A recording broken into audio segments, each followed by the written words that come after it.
All right. We are ready to go. Welcome to the Huddle. Welcome to the Midday Huddle. Let's get fired up. This is Coach Kenny.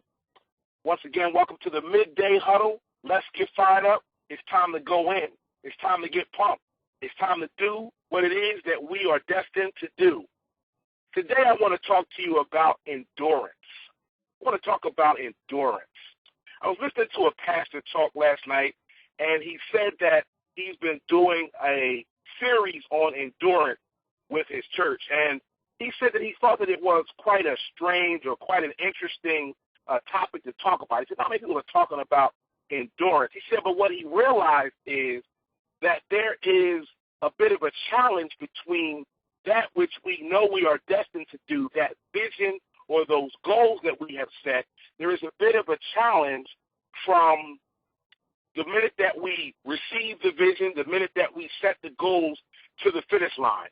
And that middle place is where the endurance needs to kick in, the journey. He talked about the difficulty of the journey, the necessity of the journey, but the difficulty of the journey. So that's what I want to talk about today.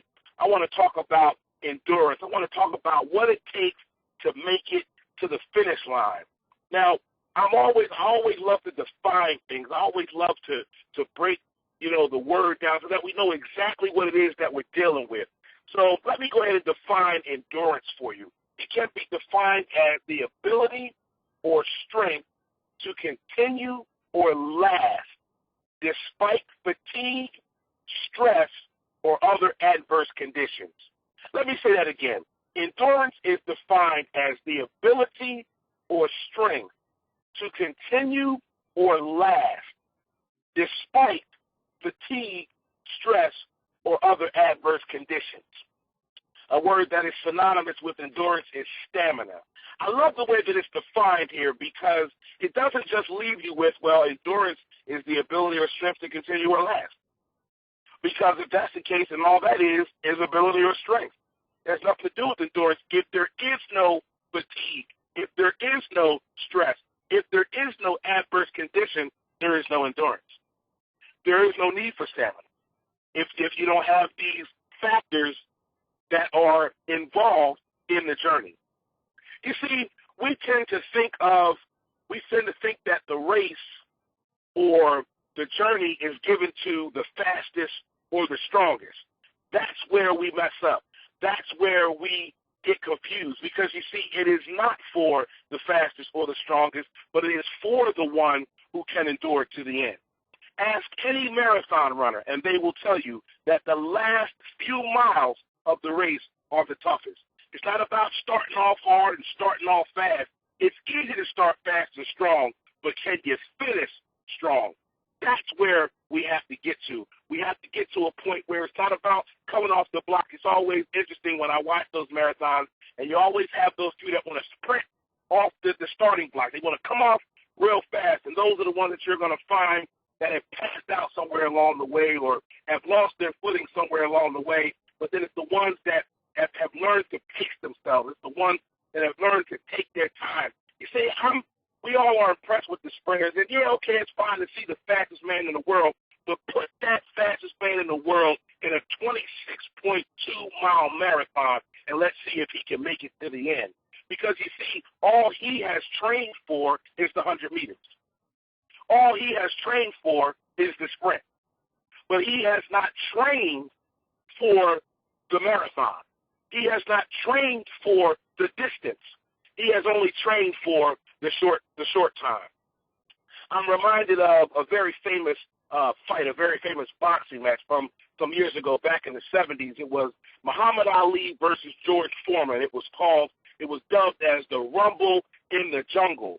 And I remember, I can't really say I remember, it was not that old. I'm not dating myself. But I remember seeing footage of it. I remember stories and history about it.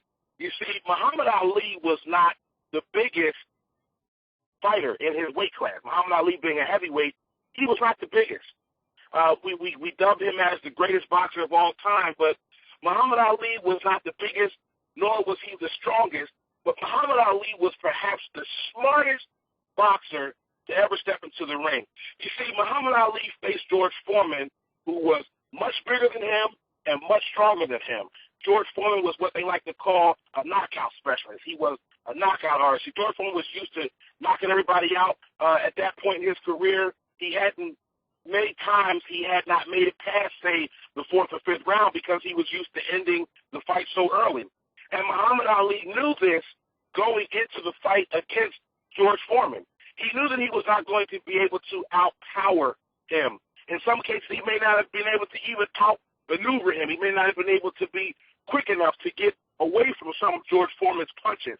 But like I said, Muhammad Ali was smart enough to know, he had paid enough attention to Muhammad Ali's fights to know that it wasn't about outpowering him. It wasn't about outmaneuvering him. It was about outlasting him. Muhammad Ali knew that it was about outlasting George Foreman, and that's when he developed a style that we hear a lot now in boxing called the rope-a-dope style. And what he did was he would allow George Foreman to pound on him and to exert all of this energy, and he knew that all he had to do was get him past a certain point that he had not been used to going past.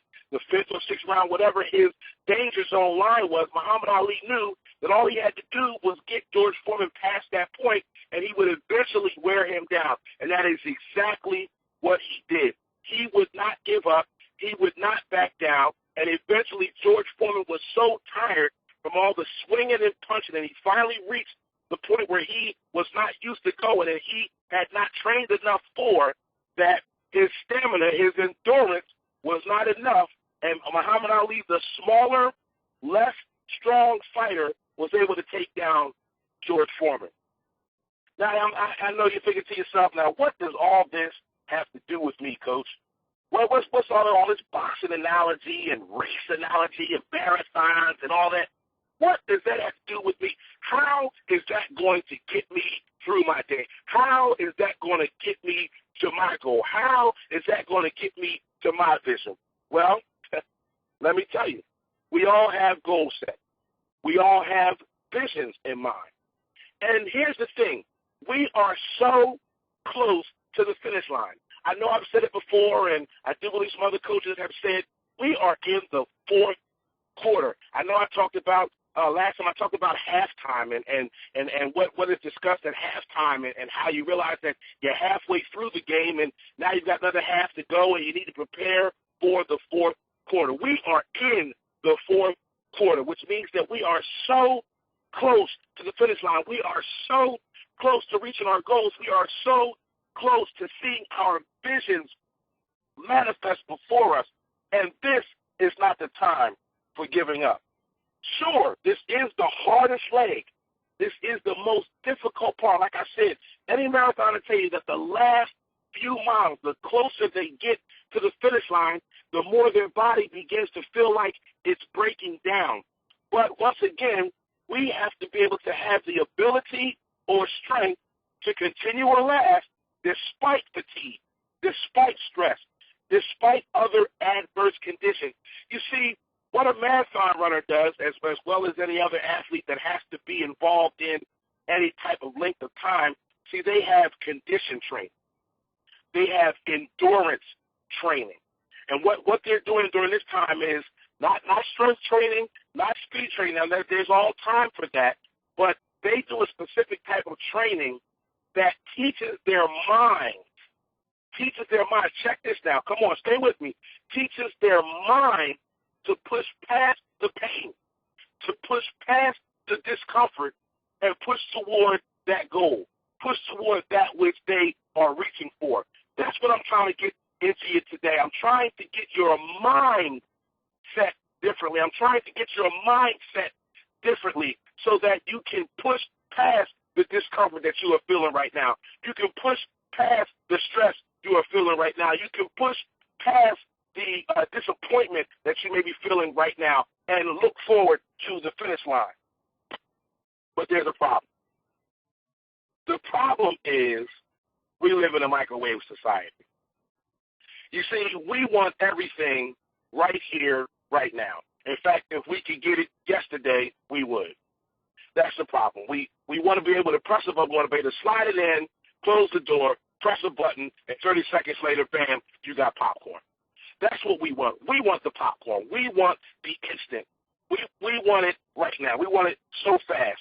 And we've gotten so used to it that we've never trained for the long distance. We've gotten so used to having things right away. It has been instilled in us from birth. You cry, what happens? Mommy sticks a bottle in your mouth. Or mommy immediately fixes that need because she doesn't want to hear you cry. It would hurt mommy to hear you cry. So therefore, the minute we begin to cry, we get exactly what we want. And we've been conditioned from birth that when we wham, when we cry, we instantly get what we want. And that has carried over into the time that we live in. The technology that we live in has taken that same infant mentality, that same I need my needs met right here, right now. Our technology has taken that same mentality and has done everything with it, has given us everything. We don't have to wait for anything these days. We've got fast food. We've got instant messages. We now can get every single bit of communication instantly on any type of device or phone or anything that we carry. We don't even have to wait to get home to check our email. We don't even have to wait to get home to get on Facebook or Twitter or whatever else. Instantly, it comes right to our phones because that's the type of mentality, that's the type of society that we live in, and we have been literally bred. We have been literally raised to expect the instant, to expect the automatic. And therefore, when we get to a point trying to reach our goals or our visions, because it didn't happen yesterday, because it didn't happen immediately after we were given the vision or immediately after we set the goal, because it didn't happen right away, then we get discouraged. Then we want to talk about giving up. We have not trained for the distance. We have become knockout artists. We have become mental knockout artists. We're so used to knocking somebody out in the first 4 rounds or knocking somebody out in the first 5 rounds that now that we're in the 6th, 7th, 8th, and 9th rounds in a 10-round bout, now that we've gotten to that point, now we can't make it. And our situations are giving us the rope-a-dope. Our lives are giving us the rope-a-dope, and we are expanding all of our energy on our stress, on our stresses, and our circumstances that we're about to go down for the count. But this is not the time to give up. It is time for a crash course in endurance training. You can't let fatigue, stress, or other adverse conditions stop you. Sure, they may slow you down, but they can't stop you. Do not take a delay as a denial. I say again, do not take a delay as a denial. Simply because you have not begun to see that which you envision, simply because you have not begun to see that which you have set forth does not mean that it's not coming. We simply have to learn to endure to the end. We simply have to learn to hold on. We simply have to learn to fight those last few inches. We have to get into a new mindset. We have to change the way we think. We've got to get out of this microwave mindset. We've got to get out of this instant mindset. We've got to get out of this quick knockout mindset and begin to work toward a longer distance.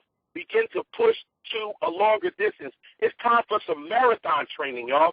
It's time for some endurance training, y'all. It's time to train for the 10-round bout, not the 5-round, not the 4-round. It's time to train for all 4 quarters, not just the first 2, not just to get to halftime. It's time to train to get to the end. It's time to work to get to the end. It's time to push to get to the end. The end is near. The finish line is in view. We can see it. It is in front of us.